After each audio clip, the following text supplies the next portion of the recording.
വെറും 250 ഗ്രാം ശർക്കര മാത്രം ചിലവുള്ള ഒരു ഫെർട്ടിലൈസറാണിത്.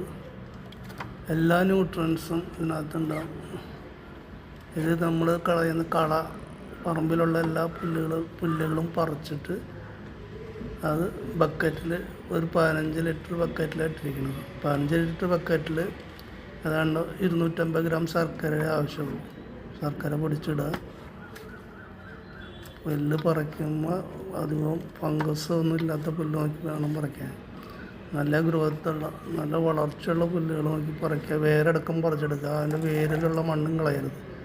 വേരിലുള്ള മണ്ണിൽ ബാക്ടീരിയകൾ, അതിനാവശ്യമുള്ള ബാക്ടീരിയകൾ അതിനകത്തുണ്ടാകും. അതിൻ്റെ വളർച്ചയ്ക്ക് ആവശ്യമുള്ള എല്ലാ ബാക്ടീരിയകളും സൂഡോമോണസും എല്ലാ ബാക്ടീരിയ അതിനകത്തുണ്ടാകും. അപ്പോൾ അത് കളയരുത്. അതടക്കം ഈ ബക്കറ്റിലേക്ക് ഇടുക.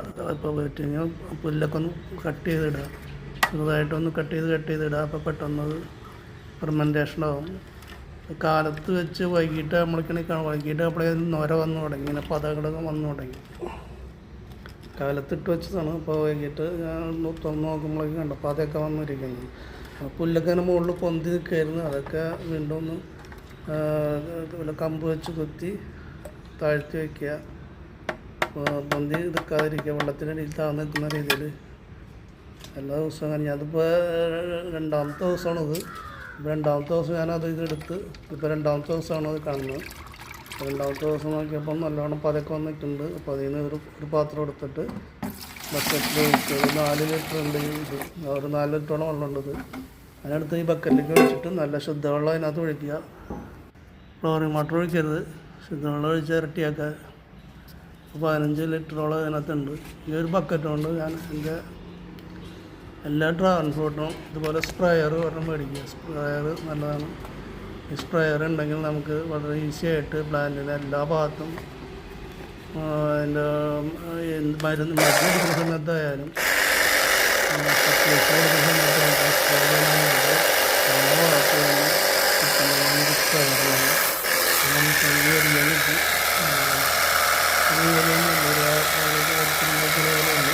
രണ്ട് ബാക്ക് കൊടുക്കാൻ പറ്റും. ബാക്ക് ചാർജ് ചെയ്യണം. കഴിഞ്ഞാൽ ബാക്ക് ചാർജ് കിട്ടുന്നതാണ്. ഒരു 15 ലിറ്റർ ഫെർട്ടിലൈസർ നോക്കിയിട്ട് നമ്മൾ ഇതിൻ്റെ എല്ലാ ഭാഗത്തും അതുപോലെ സ്പ്രേ എല്ലാ ദിവസവും കിട്ടും.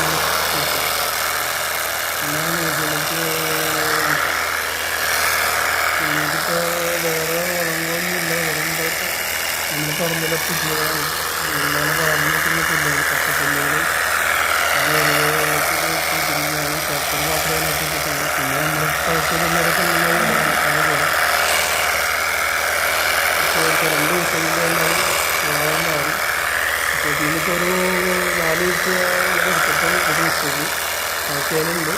നല്ല ദിവസം അങ്ങനെ ഒന്നരാടം എടുത്തിട്ട് അതിനെടുത്തിട്ട് വെള്ളം ഇറക്കിയിട്ട് നമുക്ക് തന്നെ 4 ദിവസങ്ങളിലാക്കി 15 വരെ വെള്ളം ചേർക്കുന്നത്.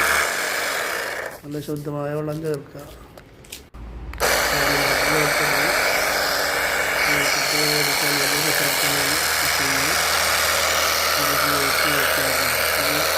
ചെലവില്ലാത്തൊരു ഫെർട്ടിലൈസറാണ്. പറമ്പിലെ പുല്ലുകൾ എടുക്കുകയാണെങ്കിൽ അത് വളർന്നിട്ടെങ്കിൽ 250 ഗ്രാം ശർക്കരയുടെ ചിലവ് മാത്രമേ ഉള്ളൂ. വേറെ ചിലവുകളില്ല.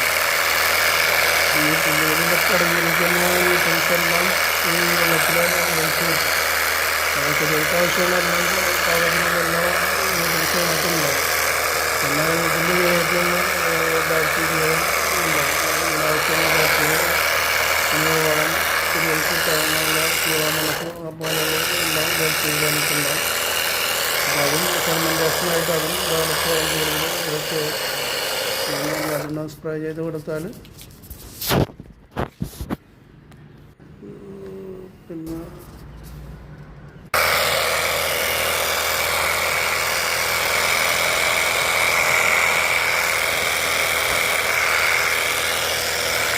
സ്പ്രേ വർക്കാതെ സ്പ്രേയൊക്കെ നല്ല സ്പ്രേ ഉണ്ട്. ഏകദേശം ഒരു വർഷത്തോളമായി ഇതും 2 പേരില്ല. നിർമ്മിച്ചത്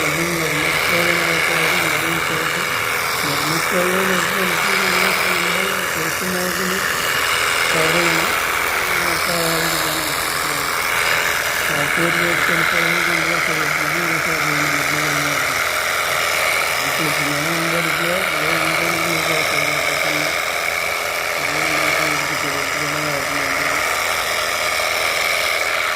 നല്ലൊരു സ്പ്രേകളാണ്.